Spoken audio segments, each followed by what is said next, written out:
Hello viewers, welcome to my YouTube channel. I still remember my humble self, MC Bernardino. Alright, today's video was actually born out of one of my viewers' requests. She actually wants to know what is it like when you're studying and working at the same time, and you have to pay for your accommodation, you have to pay for your groceries, and so what is it like? So on today's episode I'll be telling you what it's like studying and at the same time working in Canada. So you want to hang on tight, stay tuned, especially because you are new in Canada as an international student. I'll be dishing that to you. Alright, you're welcome back. So if peradventure this is your first time on this YouTube channel, this is Canada Reality with MC Bernardino, where I dish out content for those that are in Canada and those that are outside Canada. So if you find yourself here for the first time, please take some few moments, subscribe to this YouTube channel. There's a notification bell beside it, click on it so that anytime I drop a video, you'll be among the first to get it. And if you enjoy this video, why not hit on the likes button, share this video with someone that might need it, and drop comments in the comment section below. Alright, let's hit the ground running.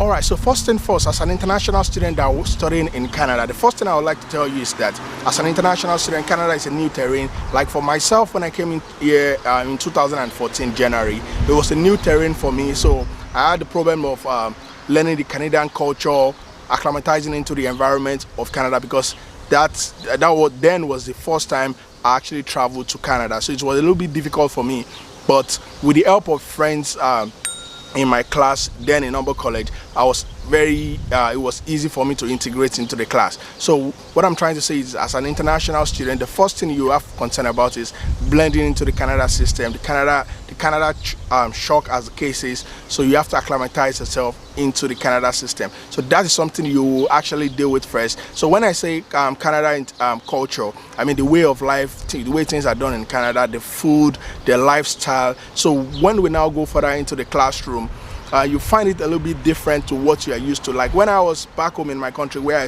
I studied for my bachelor's, it was a bit different the way we have been taught in school. I mean, everything goes in class. I mean, they don't care if you come into class, if you don't come into class, assignment, whatever you do it or not. But here in Canada, it's a bit different.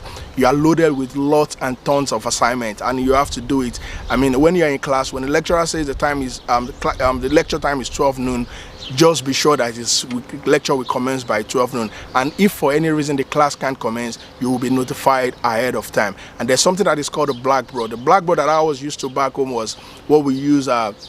What the teachers use in teaching us back home. But here, that small blackboard is more like your computer.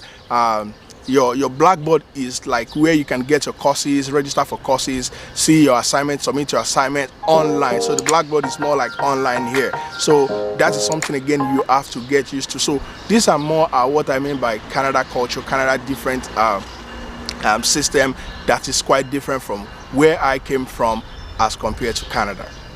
Another very important thing that you need to be wary of as an international student coming into Canada for the first time is you have to think about the expenses. I mean, when I talk about expenses, I'm talking about accommodation, monthly accommodation, because we pay accommodation here monthly. You have to think about your expenses for feeding, to do groceries, shopping, transportation, no matter wherever you're living, wherever how close that is to school. You have to think about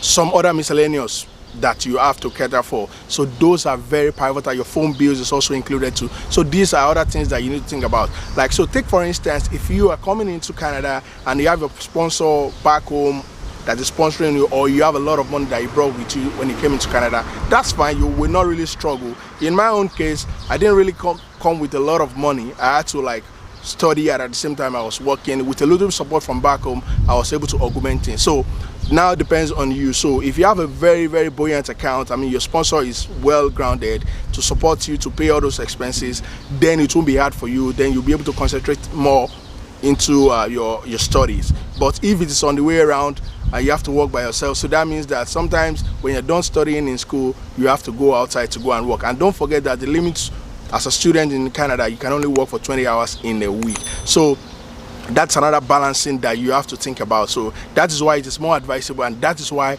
Canada visa officer, before granting your study visa, they want to be sure that you have the financial capability, because they want to be sure that while you're studying, nothing hinders your study. You can concentrate and you don't have to start thinking of working and at the same time schooling. So that is another thing you have to think about, and you have to make sure you take care of before you set your foot on Canada as an international student. All right, viewers, I hope you're actually enjoying my video today on things that you need to take note of as an international student stepping foot on Canada for the first time, what you need to note. So this is going to usher me into the next thing now. So don't forget, I told you, and I've done videos in the past about an international student, how many hours you are allowed to work.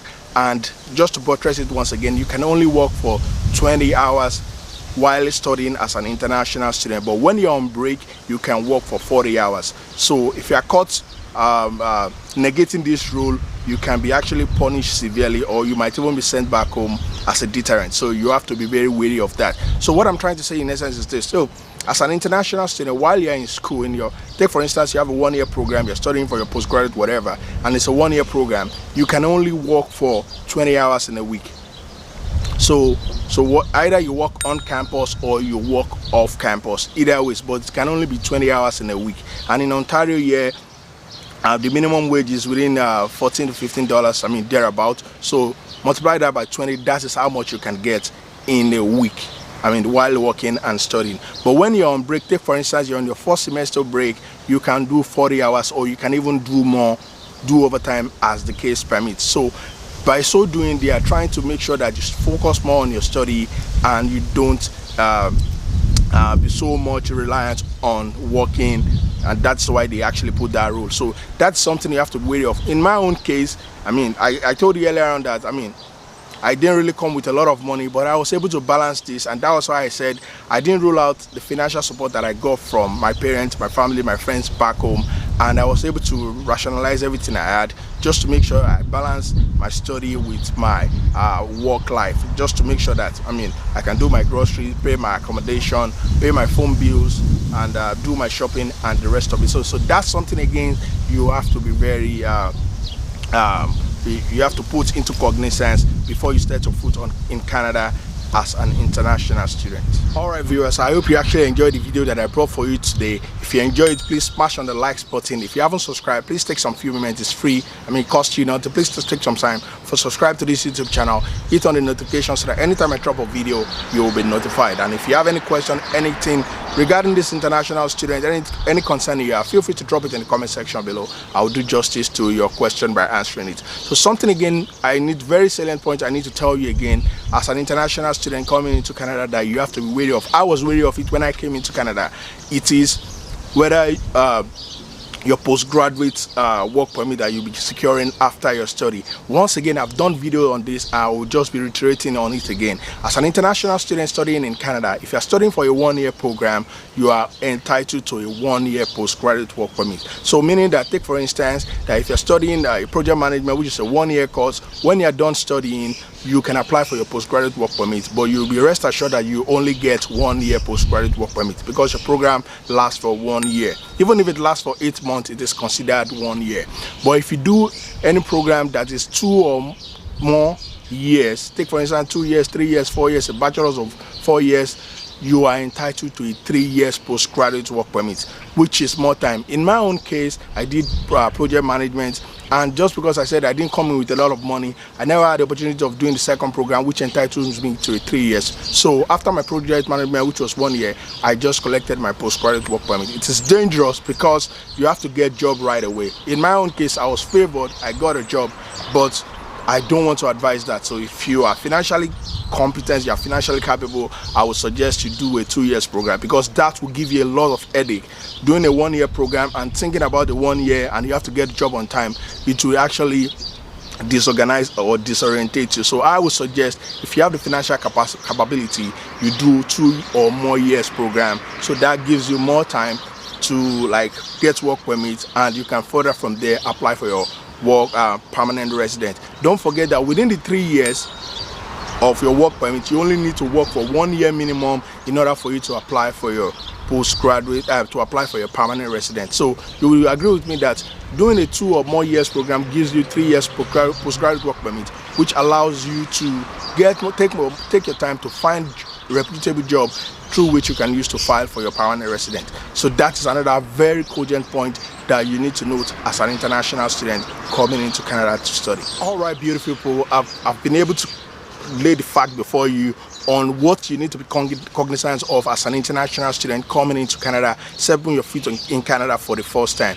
These and lots more are what you need to pay cognizance to. I told you that the cultural shock, acclimatizing into the new environment in Canada.